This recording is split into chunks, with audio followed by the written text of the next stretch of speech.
to underline some internal dynamics within the Iran. And Iran wasn't giving a good story to the public. They changed the story a few times about the shotgun mans. It was, they said, automatically devised weapons used, and that's why there were no suspicions, stuff like that.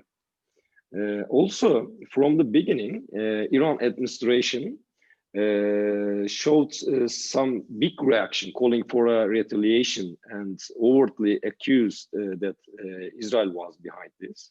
And in fact, it is not the first time Iran accusing of Israel for other assassination of Iranian citizens, including several nuclear scientists you already underlined. However, later, the tone of the statements made by some politicians in Iran, especially to the press, softened, and they gave a less aggressive image to the international public. Is this showing that there seems to be internal disagreements inside Iran about what to do or how to react? As far as I understand, this assassination has also changed the internal dynamics in Iran, and Iran will go to the presidential election in 2021. So what do you expect in domestic politics in Iran? That's a great question about where Iran goes next, both within the region and inside. I mean, the first problem for Iran is if it retaliated very quickly against Israel and it escalated this, it's not necessarily in a very strong position. I mean, Iran already is under a great deal of economic pressure because of internal problems and because of the sanctions. Iran is facing a very complex situation in Syria, where you've got the Russians who don't really want that situation to get out of control. You've got Turkey who's backing the Syrian opposition. And, so Iran can't really be aggressive there. In Iraq, their options are a bit limited in how far they go, because we saw that when the Iran-supported militia stepped up operations against the Americans last year, the Americans were ready to retaliate with the assassination of Qasem Soleimani.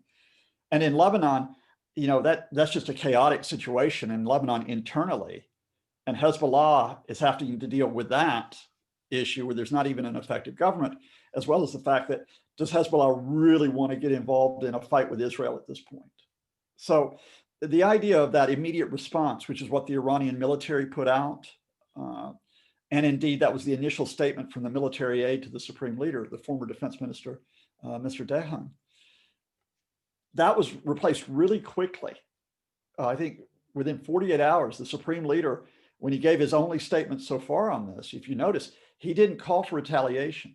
He called for an investigation to find out who was responsible, and he called for a continuation of the nuclear program. But he did not use that language that was initially used about, we will make them pay for this, a crushing response.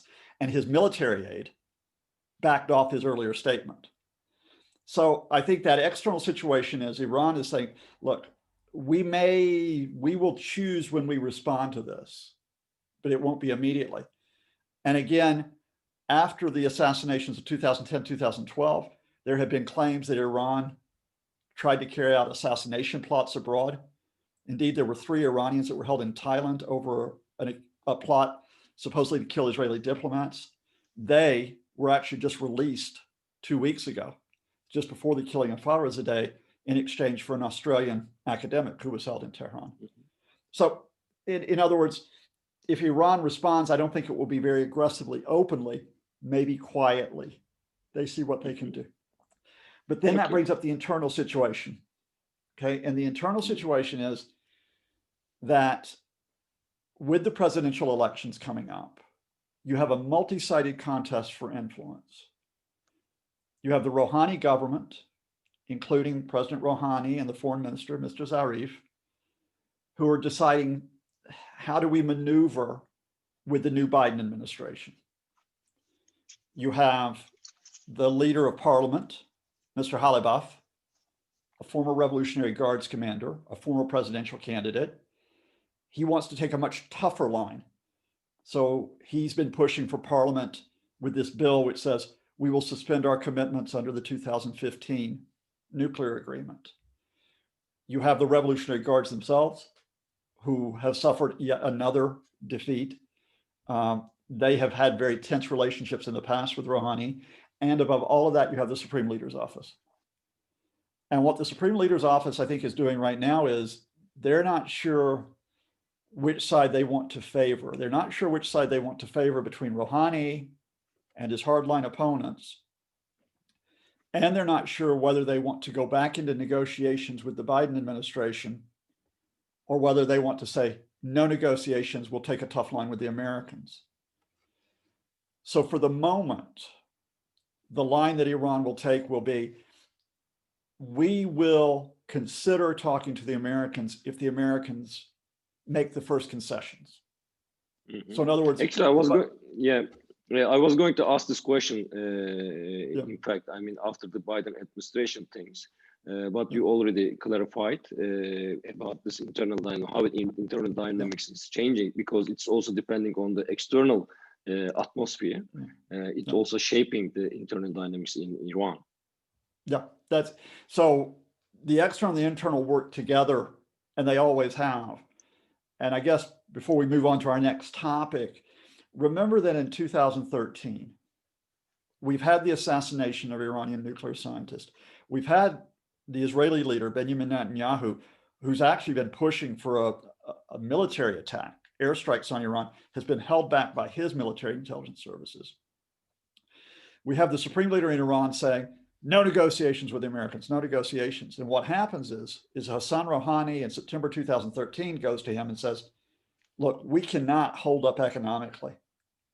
We cannot keep on taking all this pressure. We've got to talk. And that's what changed the supreme leader's mind. And so that's what led to the 2015 deal. We are back in that position several years later, which is, will Rouhani go to the supreme leader and say, we're under a great deal of pressure. If the Americans make a gesture such as lifting some sanctions, will we go back and talk to them? The difference this time is that Hassan Rouhani doesn't have 4 years of a presidential term to carry out the negotiations. He's only got a few months before the campaigning starts. So I think that Iran presidential campaign, it just puts up, like we call it, a wild card. We just don't know how the campaign will affect the negotiations, whether they'll take place and how far they can advance.